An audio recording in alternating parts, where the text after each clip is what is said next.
So, dalam video ni kali ni saya nak berkongsi pula berkenaan dengan topik federalism ataupun federalisme ataupun sistem persekutuan dalam sistem politik Malaysia.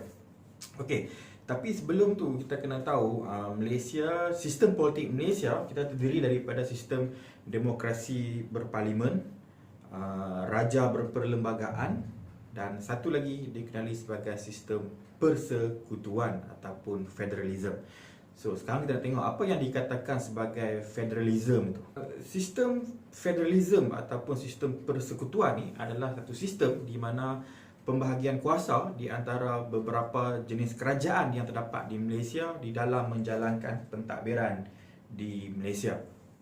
Okey, so kita kena tahu di Malaysia kita ada tiga jenis kerajaan ataupun kita boleh sebut sebagai tiga peringkat kerajaan lah, okay? Tiga layer. Nombor satu, kerajaan yang paling tinggi sekali, yang paling berkuasa sekali adalah kerajaan persekutuan ataupun kita panggil sebagai kerajaan pusat dan juga dikenali sebagai kerajaan Malaysia. Okay? Di bawah kerajaan persekutuan ada satu lagi peringkat kerajaan yang dikenali sebagai kerajaan negeri. Okay, state government. Setiap negeri dalam Malaysia mereka mempunyai kerajaan negeri masing-masing. Okay. Dan satu lagi, yang ni selalu ramai orang terlupa, orang terlepas pandang. Okay, ada satu lagi kerajaan yang paling rendah dalam sistem pentadbiran Malaysia, iaitu dipanggil sebagai kerajaan tempatan ataupun local government. Okay. So, ketiga-tiga jenis kerajaan ni mereka mempunyai bidang kuasa tersendiri dan ada perbezaan kriteria-kriterianya yang tersendiri.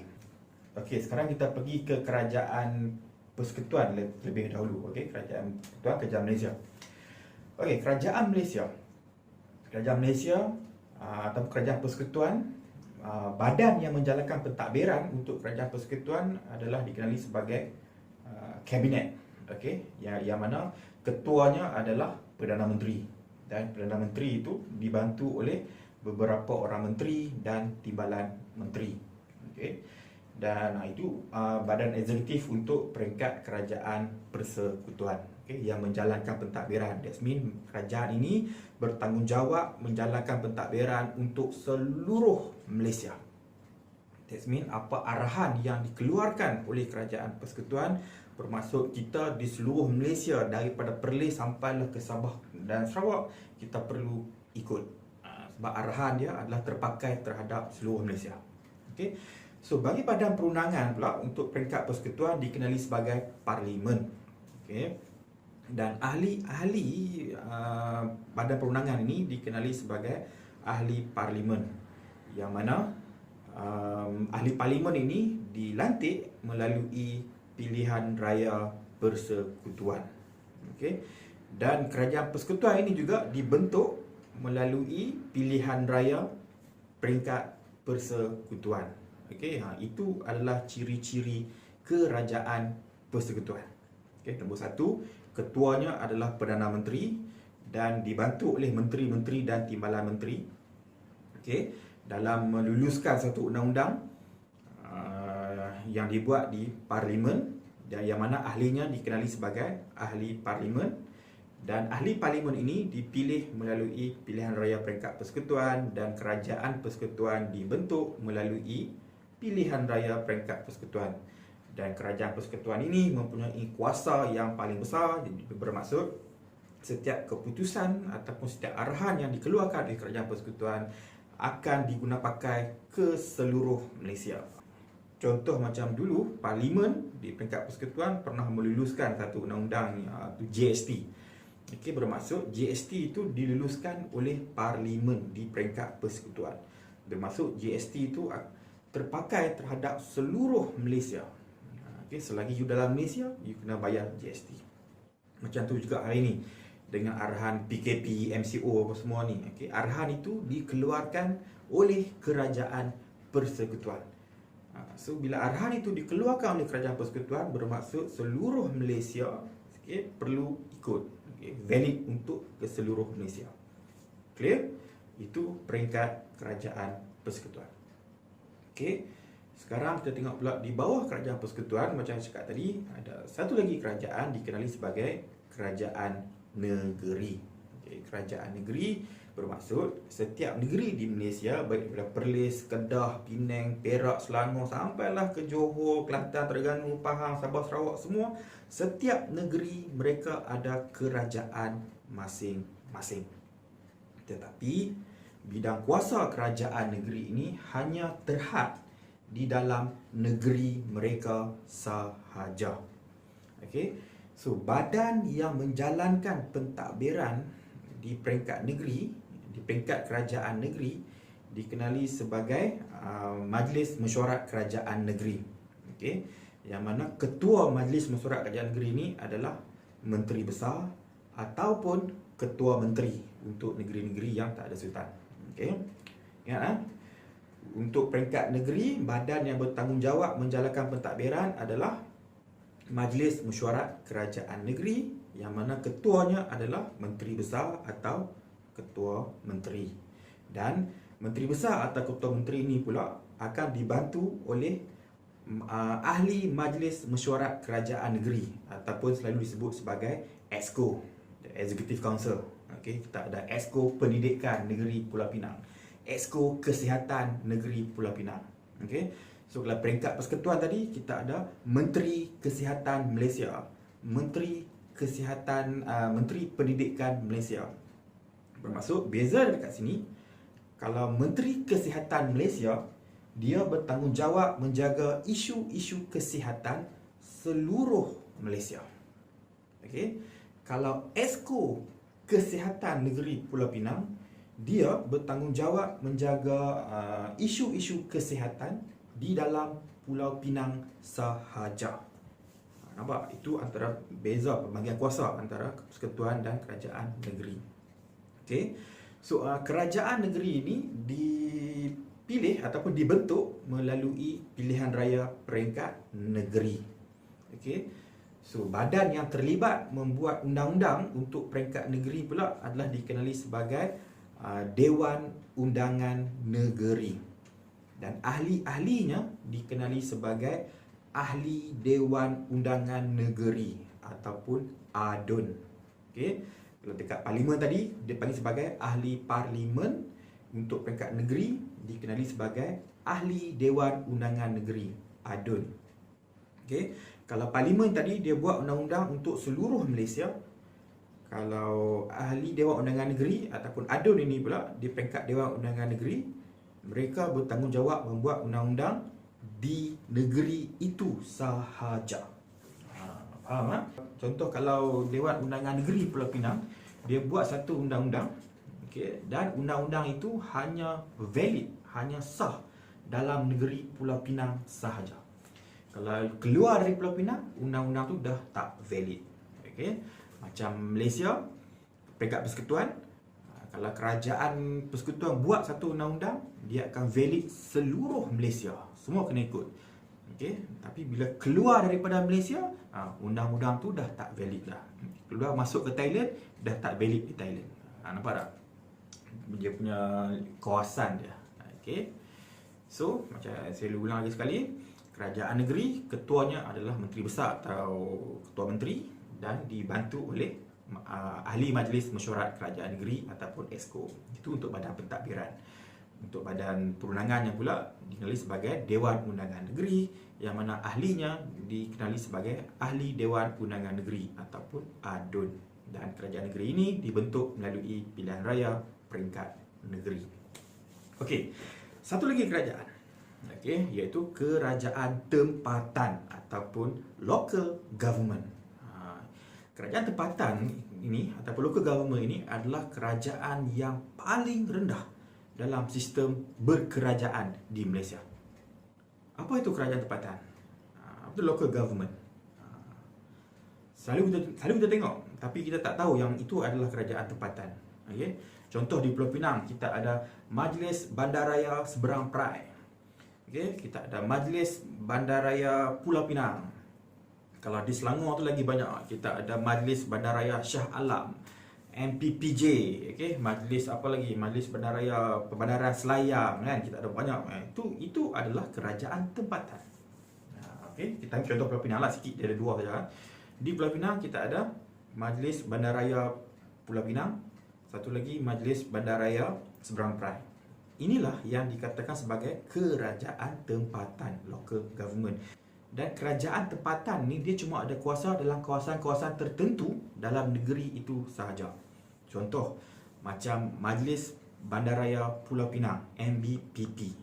Dia cuma ada kuasa dalam island sahaja. Kalau dia nak saman you parking kereta tak bayar tiket, okey. You apa lagi? Hawker yang yang buat bisnes tolak kereta sorong tak ada lesen, semua tu dia cuma boleh ambil tindakan dekat orang yang melanggar kesalahan kerajaan tempatan dalam kawasan dia sahaja. Okay, contoh kalau you bawa kereta dekat island, you parking dekat McAllister Road sana, kan sana parking pack kan.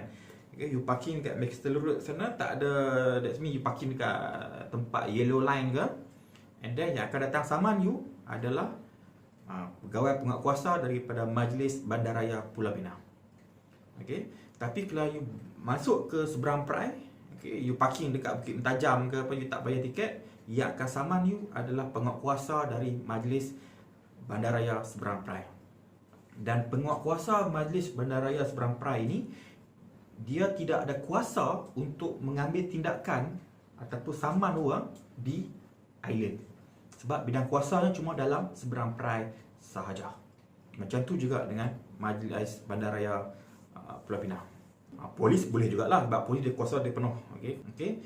So, ketua untuk kerajaan tempatan ini dikenali sebagai yang dipertua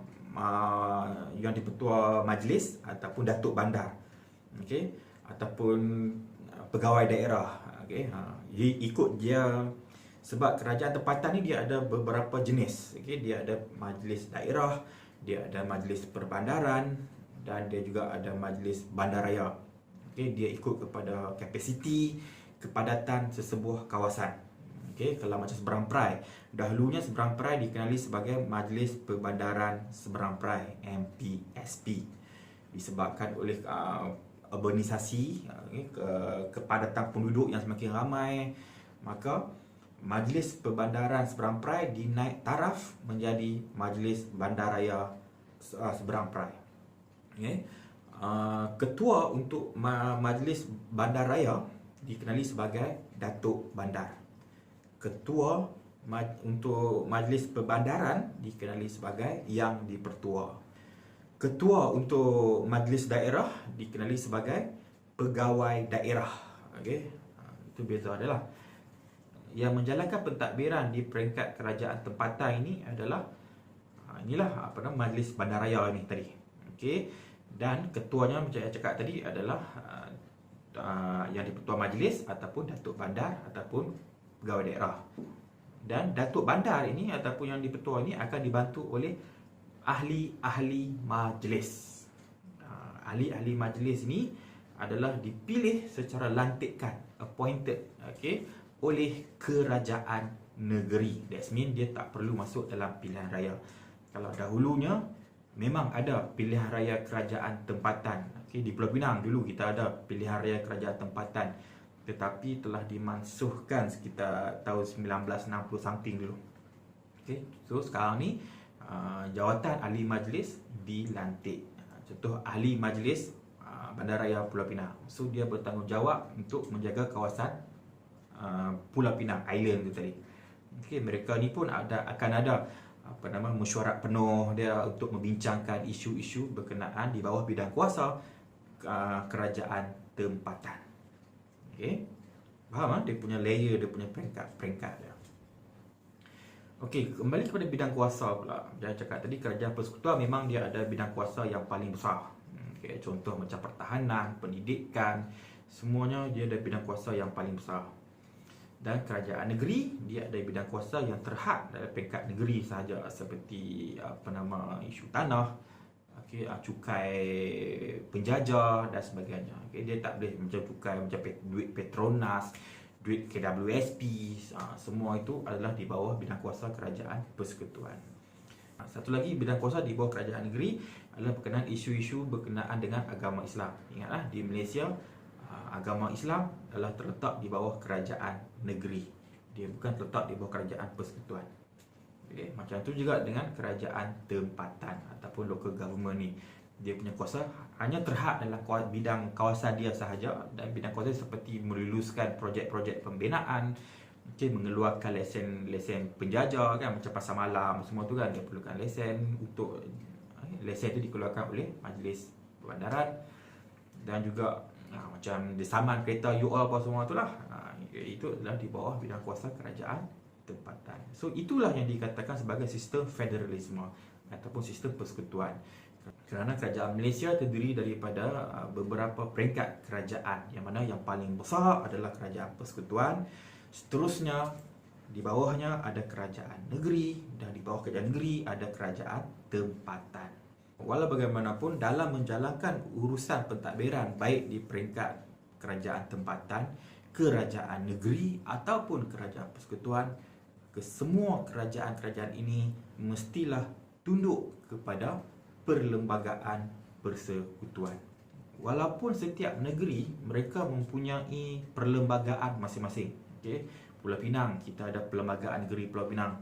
Perak kita ada perlembagaan negeri Perak. Selangor ada perlembagaan negeri Selangor. Walaupun setiap negeri dia ada perlembagaan masing-masing, walau bagaimanapun perlembagaan persekutuan itu adalah yang tertinggi. Sekiranya ada peruntukan ataupun undang-undang di dalam perlembagaan negeri itu bercanggah dengan perlembagaan persekutuan, maka undang-undang ataupun peruntukan yang terdapat di dalam perlembagaan negeri itu akan terbatal. Okay, itu yang dikatakan sistem persekutuan. Masing-masing ada kebertanggungjawabaan. That means dia tak bolehlah dia nak buat sesuka hati dia. Masing-masing ada connection. Okay, so macam itulah sebab sedikit berkenaan apa yang dikatakan sebagai sistem federalism ataupun sistem persekutuan. Okay, bye.